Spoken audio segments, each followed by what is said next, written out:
Y les voy a pedir que cerremos nuestros ojos, por favor. Vamos a dedicarle, a pedirle más bien al Espíritu Santo que sea Él el que hable. Espíritu Santo, que tu unción preciosa, que tu unción que trae revelación, que tu unción que trae entendimiento y comprensión, Señor, se derrame sobre cada uno de nosotros esta mañana, Señor, que nosotros podamos comprender tu palabra, que podamos realmente caminar en ella, que podamos ser hacedores de esta palabra, Señor, que seamos esa buena tierra, Padre. Espíritu Santo, gracias te damos porque sabemos que estás aquí, que estás obrando, en el precioso nombre de Cristo Jesús. Amén. Amén. Bueno, le pedí a mi papá que les dijera a los jóvenes bueno, a los adolescentes, perdón, que se quedaran, porque ellos empiezan en una edad en la que conscientemente, y digo conscientemente porque desde que están chicos, todos estamos en busca de ser felices. Pero en la adolescencia esto ya se hace conscientemente, o sea, ya se empiezan a tomar pasos hacia lo que creemos nosotros nos va a llevar a la felicidad. Entonces por eso les pedí que se quedaran, porque de eso se va a tratar esta prédica.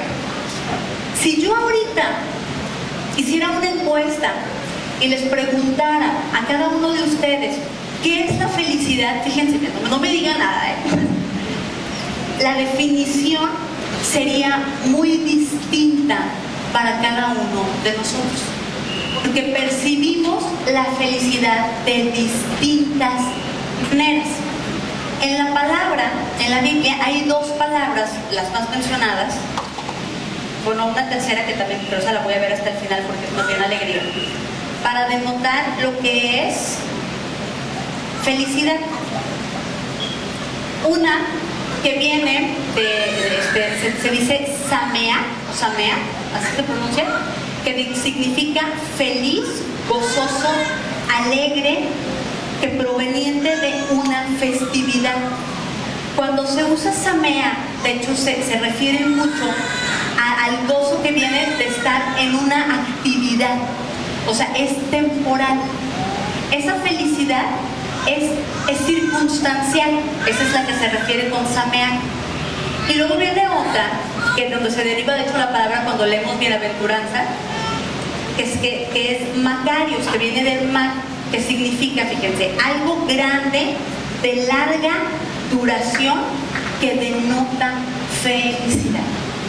¿Vienen? Son distintas. Existe la felicidad entonces, por lo tanto,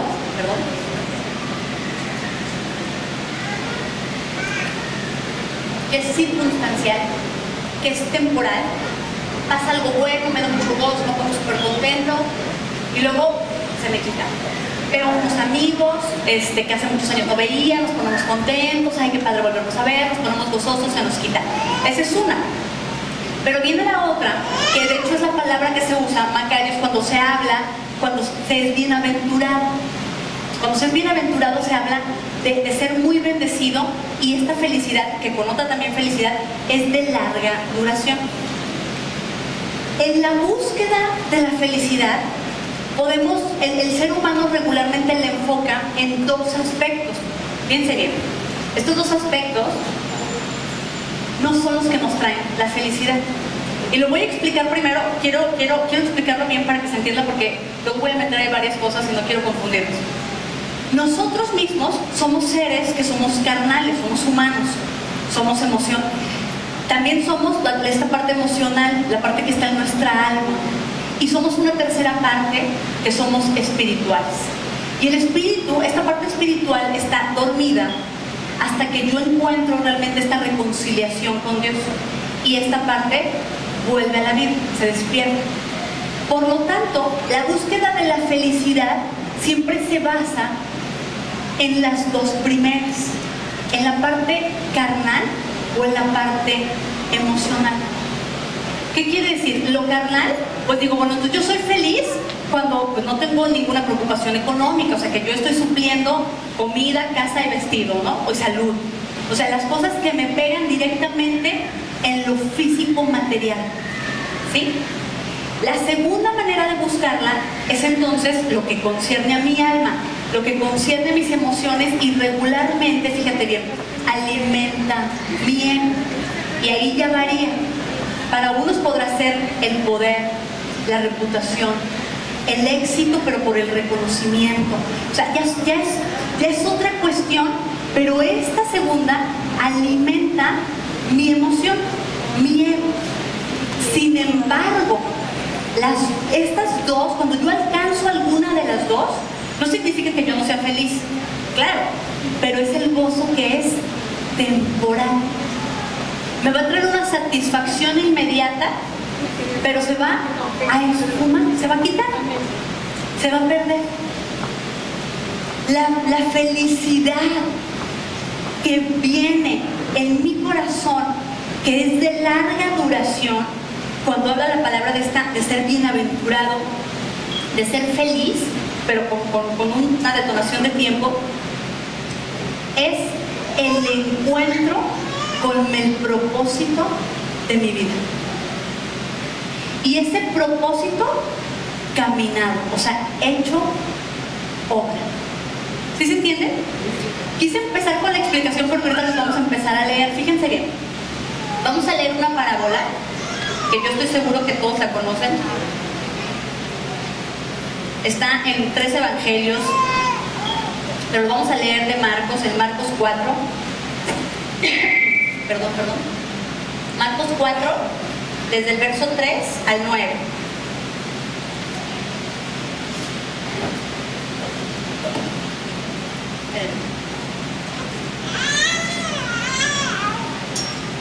Es la parábola del sembrador. Todos la conocen, ¿verdad?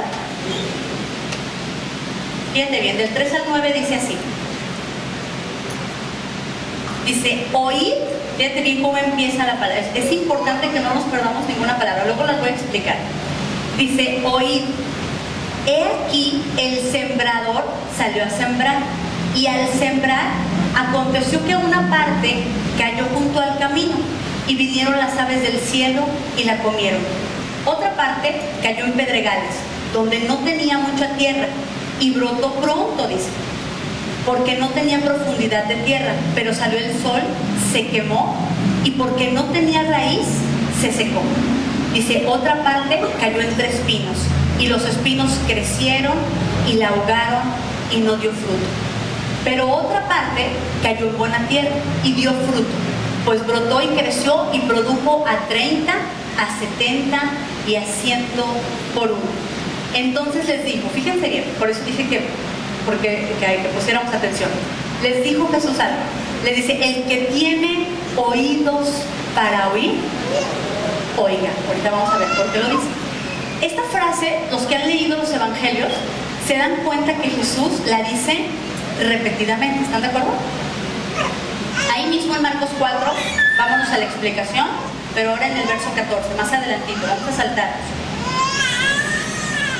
Jesús les explica entonces esta parábola a sus discípulos y les dijo, dice, el sembrador es el que siembra la palabra, y estos son los que están junto al camino, en quien se siembra la palabra, pero después que la oyen, enseguida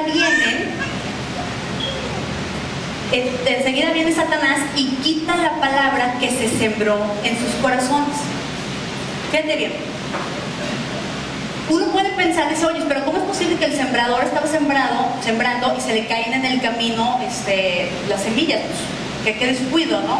Bueno, no es un descuido, es una técnica que usaban, que era con la mano, y tenían que esparcirlas sobre la tierra, esperando que la mayor parte cayera en buena tierra. Pero por la técnica de cómo usaban para sembrar, había ciertas semillas que caían junto al camino y por supuesto inmediatamente nunca caían en tierra. Esta palabra se refiere a aquellos que no conocen a Dios. La palabra no iba destinada directamente para ellos y por lo tanto en ese momento la escucharon, pero pues, no pasó nada. Nosotros no estamos en esa categoría. O sea, si ya tú estás aquí, tú ya no eres por lo menos ya no eres de los que están en el camino, ¿ok? Ya eres de los otros. Pero ojo, de los siguientes, no todos somos. Fíjense, les voy a explicar por qué.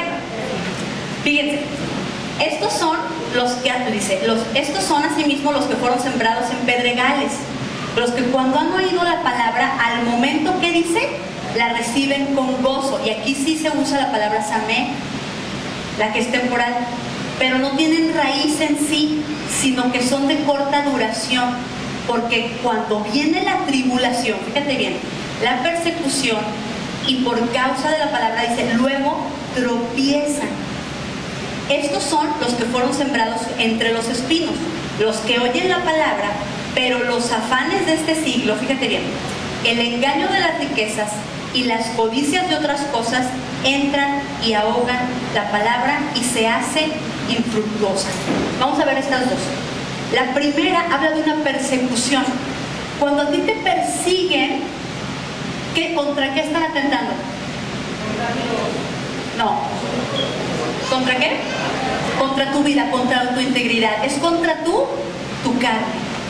¿Ok? Cuando habla del engaño, que habla ya de la codicia, de la avaricia, ¿qué está tocando directamente? Tu alma, tus emociones. ¿Ok?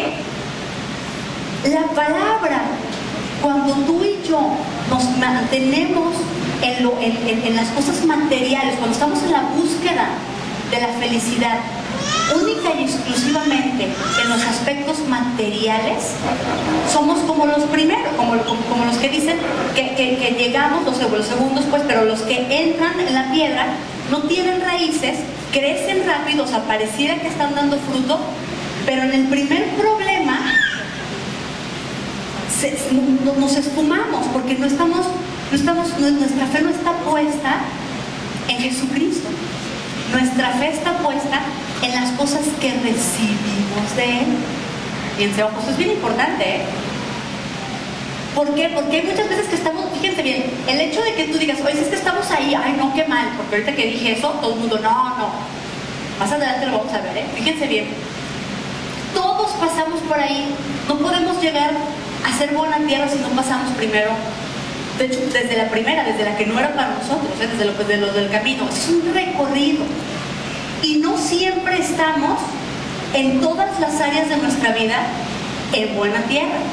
Hay cosas en nuestra vida que todavía están teniendo esta lucha con las cosas materiales, con las cosas que son emocionales.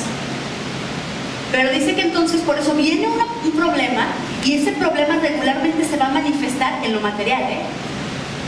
Se va a manifestar en la economía, se va a manifestar a lo mejor en una enfermedad, se va a manifestar en algo que sea directamente físico y palpable. Esa es la manera en la que viene la prueba. En Lucas dice, y cuando su fe es puesta a prueba, dice, pues se esfuma, dice. Lucas lo explica de esa manera. En el segundo ya está hablando del engaño de las riquezas, de la codicia, ya está hablando de lo que anhela mi alma. Lo que le está dando, bueno, entonces las riquezas, ¿no? Entonces me voy a ir, pues da la reputación que da el dinero, los coches, a lo mejor la belleza física, no sé. ¿Por qué? Porque esto trae, aunque la belleza es física, trae un reconocimiento en el alma. ¿Están de acuerdo cuando alguien llega y te dicen, ay, qué hermosa estás? Pues están viendo algo físico ciertamente, pero lo que llega es al ego, ¿no? Ay, ahí también. Y luego cuando subes 2 kilos, lo primero que dices tú, ay, ya, mira, no, o sea, ¿por qué dices tú? Bueno, es algo físico, pero se manifiesta en algo que tú piensas que a lo mejor te van a rechazar otras personas por una cosa que es física, pero que está alimentando tu ego o tu alma. Entonces, cuando tú y yo nos enfocamos en estas dos áreas de nuestra vida, el gozo que recibamos, el éxito que tengamos, va a ser pasajero, se va a esfumar. Y luego ya empieza a hablar, dice, y estos son los que fueron sembrados en buena tierra, los que oyen la palabra, fíjate bien, oyen la palabra, ya me perdí en el versículo, así el 20, oyen la palabra y la reciben, y ojo, y dan fruto, la ponen por obra, dan fruto, y luego ya ahí dice, al 30, al 70 o al 100 por uno, ¿cierto? Amén. 24, nos vamos a saltar al 24 porque luego quiero que leamos otro versículo que está en Lucas, pero ahorita lo vamos a dejar ahí. Y les dijo también, mirad lo que oís. Y luego dicen, fíjate, porque con la medida con que medís os será medido, y aún se os añadirá a vosotros lo que oís. Porque al que tiene se le dará, y al que no tiene, aún lo que tiene se le quitará. Ojo, fíjense bien por qué lo terminé en este versículo. ¿Se fijaron que cuando yo dije, por cuando estamos en buena tierra, ¿qué hicieron todos? ¿Qué hicieron? Empezamos a juzgar. Así cierra esta parte del versículo Marcos. Cuidado con la medida, no andes viendo de qué profunda es la raíz de tu vecino. Tú no te preocupes por eso. Preocúpate por tu tierra.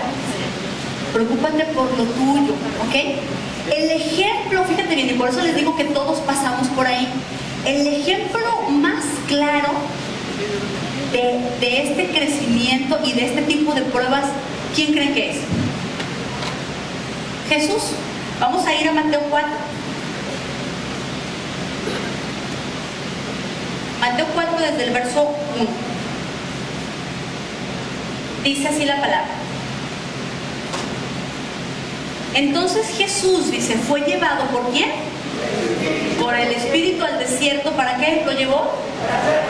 Para ponerlo a prueba. Dice, y después de haber ayunado 40 días y 40 noches, ¿qué tuvo? Hambre. ¿Algo qué? Físico, ¿ok? Y vino el tentador y le dijo, si eres el Hijo de Dios, di que estas piedras se conviertan en pan. Fíjate bien, antes de leerlo. Él tenía una necesidad física, ¿están de acuerdo? Él tenía una necesidad física, y aparte Satanás no vino a decirle algo. O sea, nosotros lo leemos y decimos, ay, ¿cómo se le ocurre decirle eso a Jesús? Pues era obvio que lo iba a rechazar. Tenía 40 días sin comer. Y no le estaba diciendo, y yo te doy la comida. No, no. Le estaba diciendo, pues eres hijo de Dios, pues convierte las piedras. ¿Están de acuerdo? Es una tentación sutil a una necesidad física, que en ese momento Jesús, pues oye, soy el Hijo de Dios, es más, soy Dios en la tierra. O sea, por supuesto que puedo decirle a la piedra que se convierta en pan, o hacer que caiga maná del cielo. Ya se había hecho para el pueblo de Israel. Pues, ¿qué tiene de malo? Yo puedo hacerlo. Y inmediatamente Jesús, él contesta, escrito está, dice, no solo de pan vivirá el hombre, sino de toda palabra que sale de la boca de Dios. Porque sabía que la tentación, que el gozo que pudiera recibir al comer el pan iba a ser temporal, y que el precio era el haber escuchado la voz de Satanás. A lo mejor si Satanás no le hubiera dicho, a lo mejor él hubiera tenido potestad para convertir las piedras en comida, ¿están de acuerdo? O peces, o lo que pudiera multiplicarse. Pero no, porque esa sugerencia vino de parte de ¿quién? De Satanás. Satanás estaba probando su carne, ¿ok? Entonces la segunda, fíjense bien. Entonces el diablo le llevó a la santa ciudad y lo puso sobre el pináculo del templo y le dijo, si eres el Hijo de Dios, échate abajo, porque escrito está, a sus ángeles mandará cerca de ti y en sus manos te sostendrá, para que no tropieces con tu pie de piedra. Y Jesús le dijo, escrito está también, no tentarás al Señor tu Dios. Fíjate bien, cuando lo lleva al pináculo y le dice, si eres, ¿qué le dice? Si eres el Hijo de Dios. ¿Qué estaba tentando? Su orgullo. Estaba tentando su orgullo. Le dijo, a ver, pruébame que eres el Hijo de Dios. Pruébame que de veras eres tan bueno, pruébame que de veras eres quien dices que eres, pruébame, aviéntate. Y lo tienta sutilmente con la palabra. Le dice, ay, la palabra dice, o sea, Satanás siempre se va a vestir de esta piedad. Le dice, si te avientas, dice la palabra, que sus ángeles mandará detrás de ti, pero pruébame quién eres. Muchas veces nosotros tenemos esta tentación de probar quiénes somos.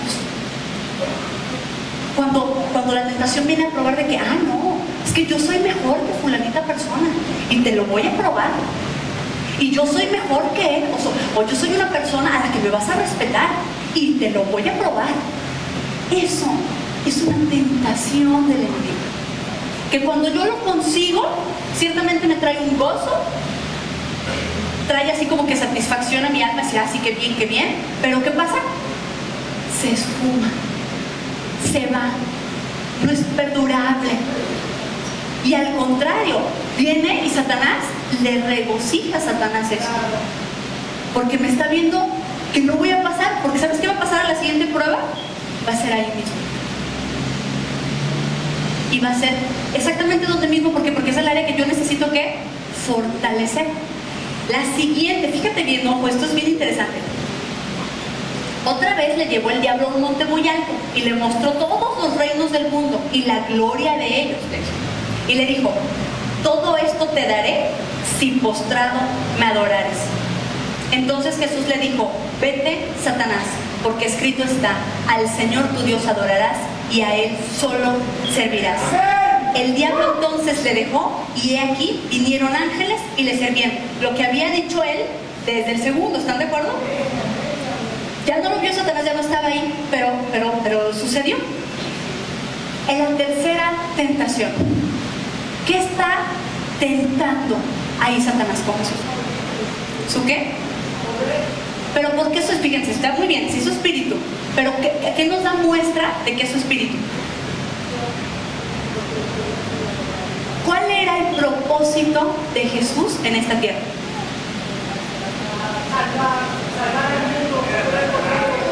Recuperar a los que estaban perdidos. ¿Qué le estaba ofreciendo Satanás? ¿Qué le ofreció? ¿No? Le ofreció eso mismo. Le dijo, fíjate bien, pon atención. Le dijo, todo es, le dijo, fíjate, otra vez le llevó a un monte y le mostró todos los reinos del mundo y la gloria de ellos. Y le dijo, todo esto te daré si postrado me adorares. ¿Quiénes viven en los reinos? En todos. Le dijo, fíjate, dijo todos los reinos. ¿Quiénes son los que viven en los reinos? Los humanos. Y le estaba diciendo, te los doy. Te doy los reinos. Y la gloria que a ellos le pertenecen, te la doy. Por cierto, fíjate bien lo que le estaba diciendo Satanás. Le estaba diciendo, no es necesario que vayas a la cruz, que mueras por ellos. Si ahorita me adoras, te los entrego. Atacó directamente el propósito que Jesús tenía sobre la vida y le dio una salida corta. Fíjate qué astuto es Satanás. Por eso dice la palabra que el enemigo es astuto, Jesús pudo haber pensado, oh, pues me evito todo lo demás, me los regresa y cuando yo tenga los reinos, los salvo. Pero el precio era reconocer como Señor a Satanás. E inmediatamente, obviamente, la bendición para los reinos y la gloria de esos reinos no hubiera sido esa, ¿están de acuerdo? Pero necesitamos comprender lo que Jesús comprendió. Le dijo, vete de aquí, o sea, le ordena que se vaya. Y le dijo, escrito está, que al Señor tu Dios adorarás y solo a Él servirás. Le empieza a decir, te equivocas, lo que tú me ofreces, aunque parece ser sustentado por la palabra, aunque pareciera que es mi propósito, el origen de eso es perversión. Tú y yo, fíjate bien, cuando queremos ser buena tierra es cuando tocamos el propósito que tiene Dios en nuestra vida. Pero una cosa es conocerlo y por eso dice, es que escucha atentamente. Dice hoy, escucha primero, lo comprende y da fruto. Eso quiere decir que empieza a caminar en el propósito que Dios tiene para tu vida y para mi vida. Ese caminar es lo que va a traer a tu vida y a mi vida una felicidad larga y plena, sin importar las circunstancias o pruebas que nos presenten. No significa que no vayamos a tener hambre otra vez, significa que comprendemos que de esa comida no proviene mi felicidad. No significa que yo no vaya a tener otra vez la necesidad o a lo mejor o el anhelo de que alguien reconozca mi trabajo, que reconozca lo que hago en mi casa, que reconozca el trabajo que hago por mis hijos, que reconozcan. No significa eso. Significa que yo voy a saber que ese reconocimiento me va a dar la felicidad. Y entonces yo ya puedo lidiar con lo que está pasando en mi corazón. Ya sea una necesidad física o una necesidad que está en mi alma, en mi corazón. ¿Sí se entiende? Cuando yo toco el propósito de Dios en mi vida, yo puedo entender que todas estas cosas son superficiales. Van a traer un gozo superficial a mi vida. En el encuentro con mi propósito está mi felicidad. En el encuentro, en el dar fruto de mi propósito, que es diferente al de todos los que estamos aquí, todos tenemos uno distinto, está mi felicidad. Y por eso es bien importante, fíjate bien, ay Dios mío, cuando dice estamos atentos a escuchar, fíjate bien, ¿por qué el oír? Fíjate bien, vamos a leer Ezequiel, vamos a leer ya nada más uno porque no nos queda más tiempo, pero te voy a platicar lo demás. Vamos a leer Ezequiel 3:27. 3:27, sí. Dios le dio un mandato a Ezequiel, y te lo platico rápido porque está en los versículos previos, y le dice que tiene que ir a predicar. Dice, y si te escucharen o no te escucharen, dice, eso a ti no te importa, prácticamente le dice que vaya y que predique. Y le dice, probablemente no te escuchen por la rebeldía que hay en su corazón. Y el verso 27 dice, fíjate lo que sigue. Dice, mas cuando yo te hubiera hablado, abriré tu boca y les dirás, así ha dicho Jehová el Señor. Fíjense bien, el que oye, oiga, y el que no quiera oír, no oiga, porque casa rebelde son. Ojo importante en esto. Yo me puse a buscar qué significa rebeldía. Fíjate qué interesante. Rebeldía, cuando uno es rebelde, el ser rebelde es un verbo, ¿están de acuerdo? Yo soy rebelde, tú eres rebelde, podemos conjugar. El ser rebelde, esa palabra que se usa, viene de un vocablo, o se deriva de un vocablo que es meri o mara. Y ya muchos ya supieron más o menos de dónde viene entonces. Mara, ¿saben qué significa?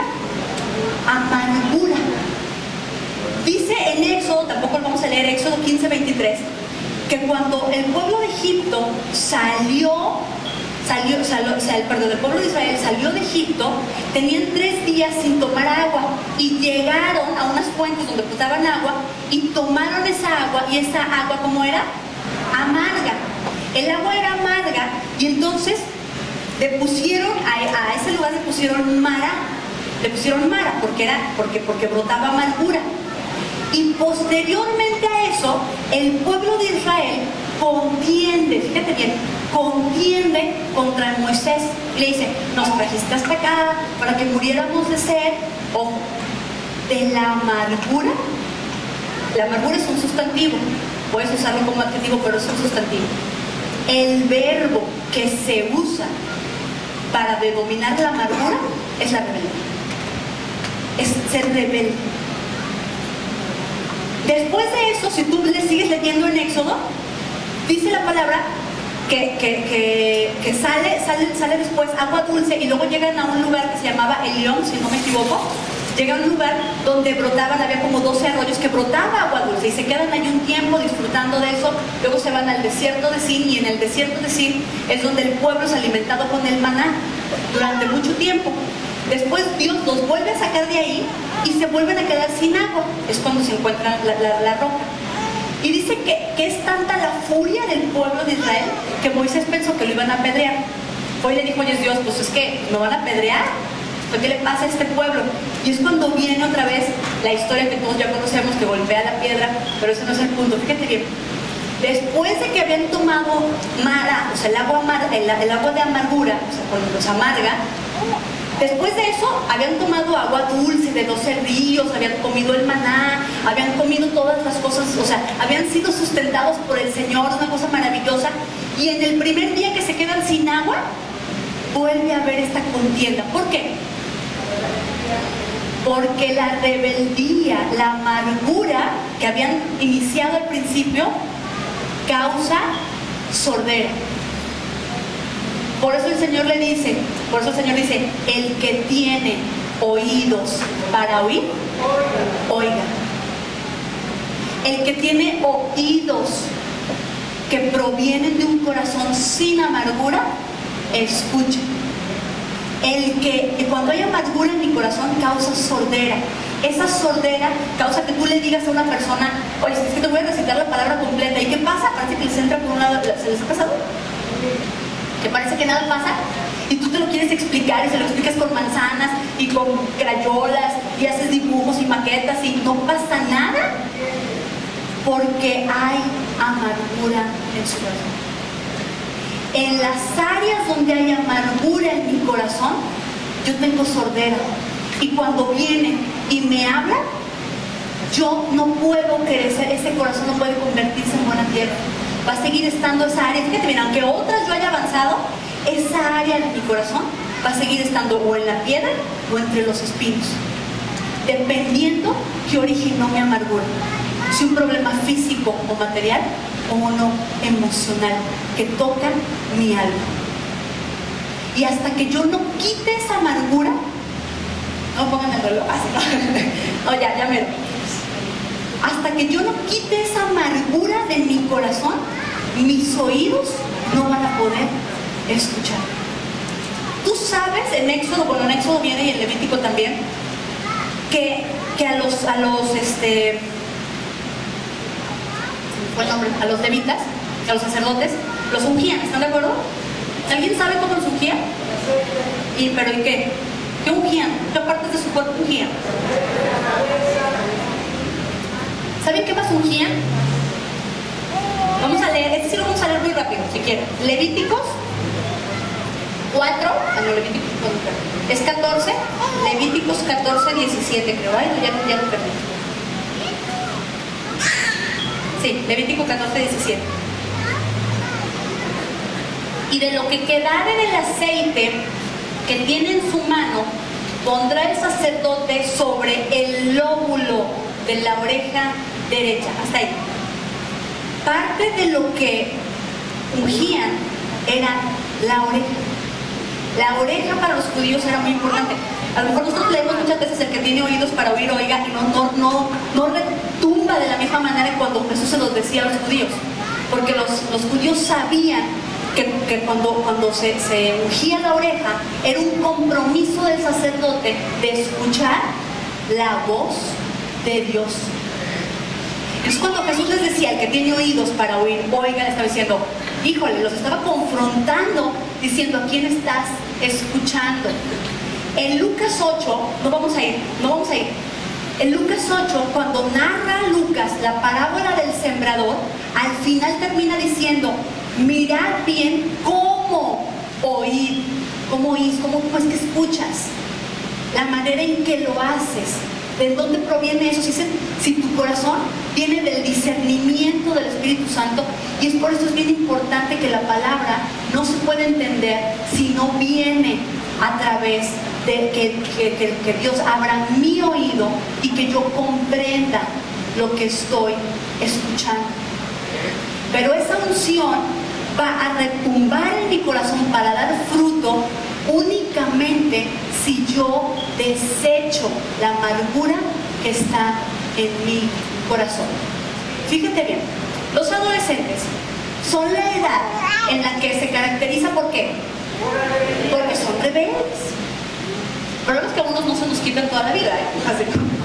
Pero es la edad en la que, bueno, la verdad es que empiezan como a los 3, 4 años. Pero como todos son controlables, no se manifiestan, no los resentimos de esa misma manera.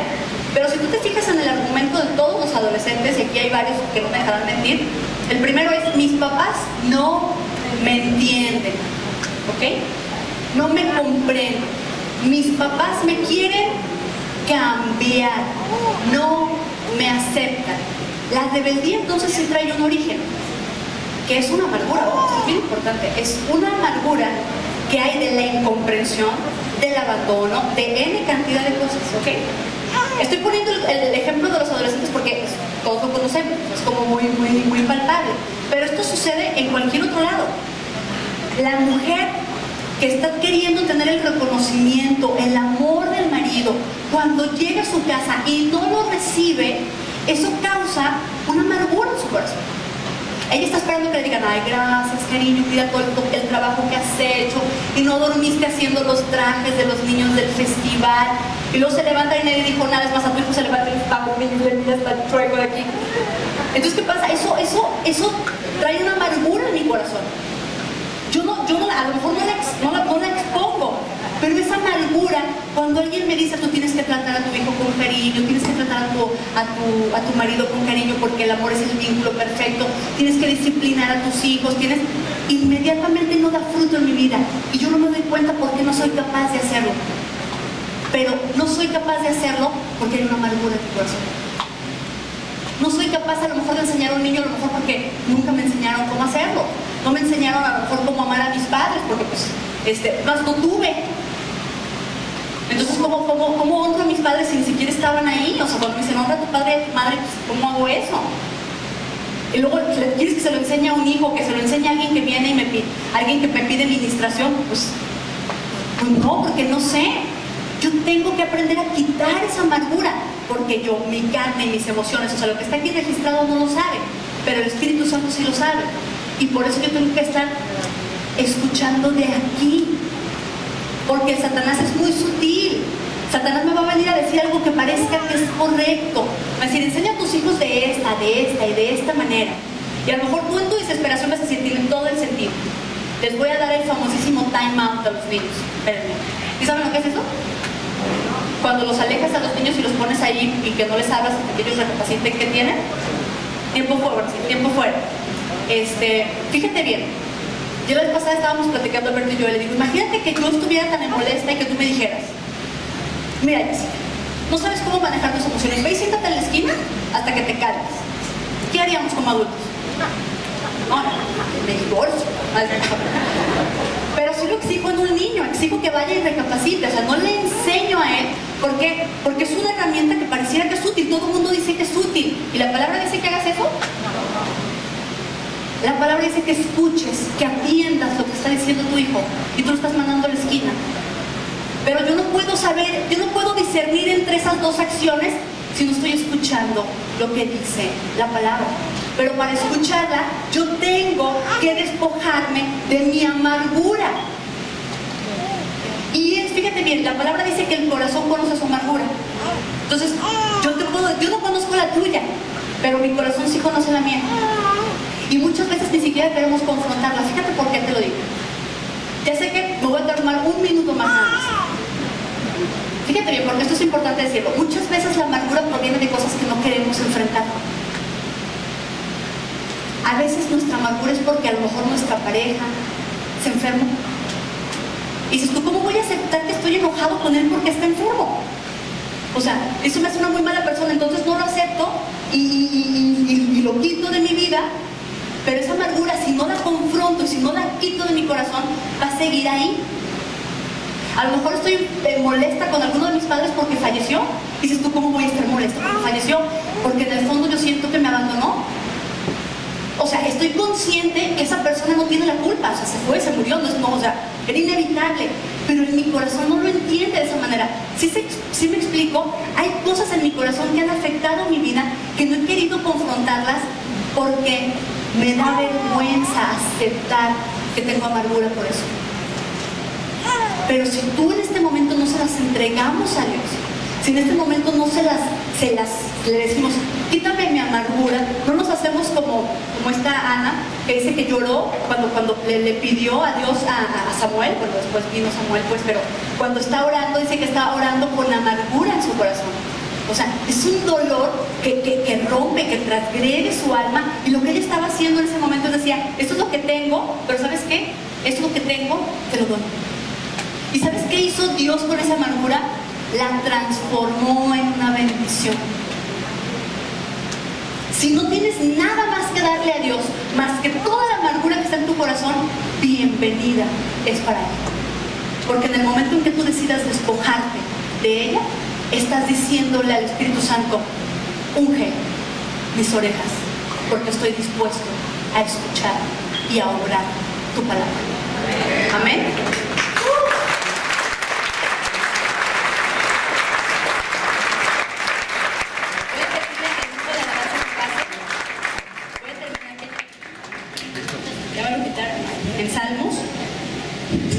ya la desconecto. No, ya pasen, vamos a, pues quiero que haya una administración. Y para esto quiero que leas, bueno, te voy a leer varias versiones de este Salmo 16:11. En una versión dice: me mostrarás el camino de la vida. Hay alegría en tu presencia, hay dicha eterna junto a ti. Otra versión dice: hazme conocer el camino de la vida. Dice: abundancia de alegría delante de ti, cosas agradables a tu diestra por siempre. Fíjate bien, a tu dicha eterna a tu derecha, dice una. Y en la otra le dice: cosas agradables a tu diestra siempre. ¿Quién está sentado a la diestra del Padre? La dicha eterna la vamos a encontrar única y exclusivamente caminando a su lado.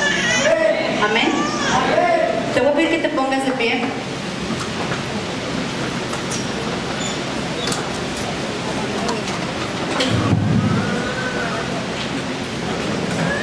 Dice la palabra, estábamos diciendo ahorita, que Él conoce, que tu corazón conoce la amargura. Tú sabes cuáles son las cosas que tienes que perdonar.